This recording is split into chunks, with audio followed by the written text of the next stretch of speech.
Assalamualaikum warahmatullahi wabarakatuh. Perkenalkan, nama saya Rifki Riditya dari Program Studi Pendidikan Bisnis dengan nomor induk mahasiswa 17076203029. Di video kali ini saya akan menjelaskan tentang profil, sejarah, laporan keuangan, dan analisis SWOT dari perusahaan PT Sampurna.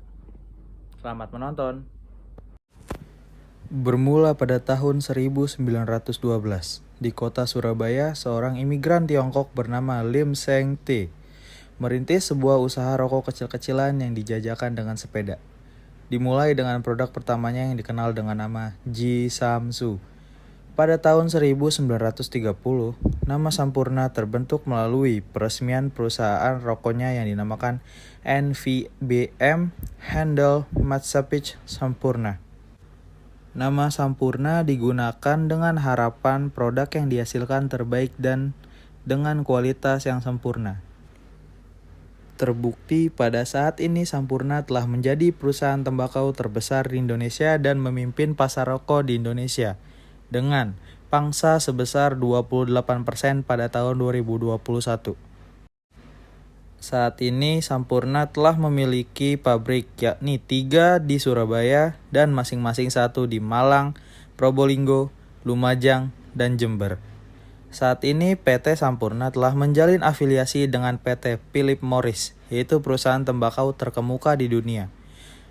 Secara keseluruhan, Sampurna telah mempekerjakan sekitar 56.500 karyawan untuk memproduksi produk Sampurna. Perusahaan Sampurna memiliki filosofi yang menjadi pegangan teguh perusahaan, yakni filosofi 3 tangan yang mewakili perokok dewasa sebagai konsumen, karyawan, dan mitra bisnis, serta masyarakat. Ketiga hal ini menjadi hal penting untuk keseimbangan perusahaan. Nama Sampurna digunakan dengan harapan produk yang dihasilkan terbaik dan dengan kualitas yang sempurna. Kini, Sampurna telah memiliki banyak produk yang kita kenal, yaitu Marlboro, Emile, Ji Samsu, Sampurna Kretek, Magnum, Panamas, dan rokok alternatif IQOS. Dari tahun ke tahun, perusahaan Sampurna terus berkembang dan berinovasi untuk membuat rokok berkualitas tinggi dengan harga yang wajar bagi para perokok dewasa, memberi sumbangsih kepada masyarakat luas, dan menjadi perusahaan yang bertanggung jawab secara sosial di tingkat lokal maupun global. Emiten rokok PT Sampurna Tbk mencatatkan peningkatan penjualan dan laba bersih selama Januari sampai September 2023. Penjualan Sampurna mencapai 80,29 triliun rupiah dengan raihan laba bersih Rp 6,20 triliun rupiah.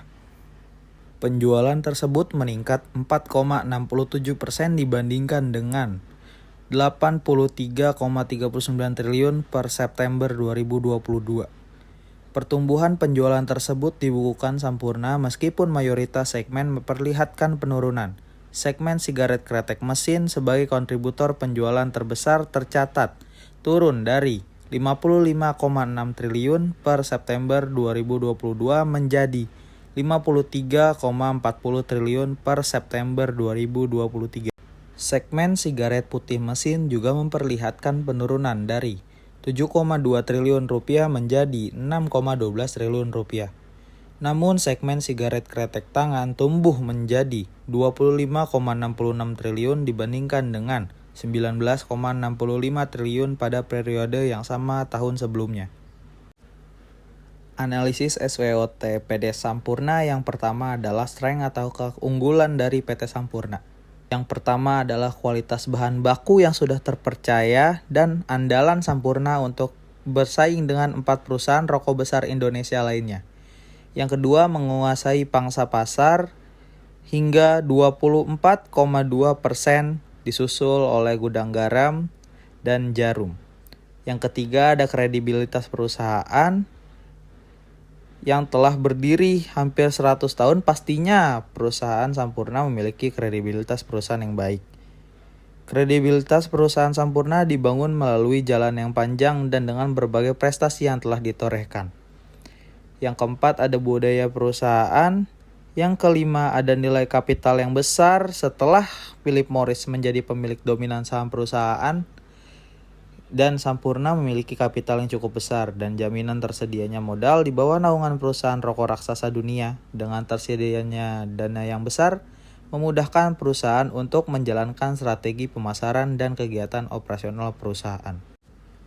Lalu ada weakness dari PT Sampurna. Yang pertama adalah harga yang cukup mahal.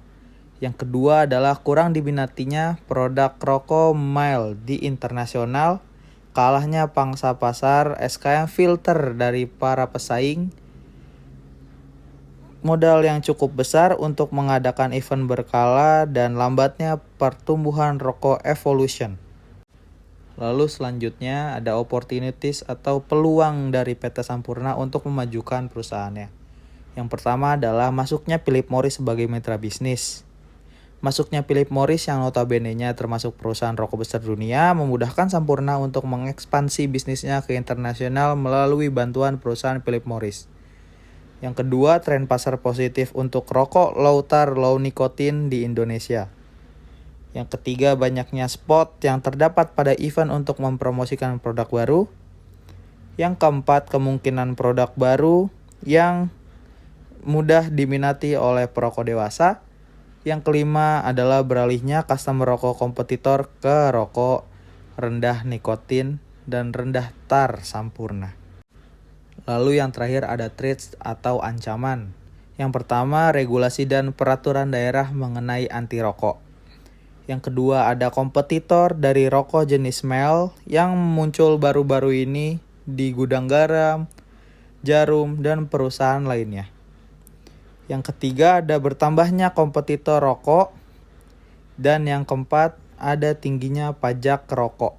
Alasan saya memilih PT Sampurna untuk saya kaji dan saya rangkum dalam tugas video saya kali ini adalah saya cukup penasaran dengan perkembangan bisnis rokok dan perkembangan perusahaan rokok di Indonesia.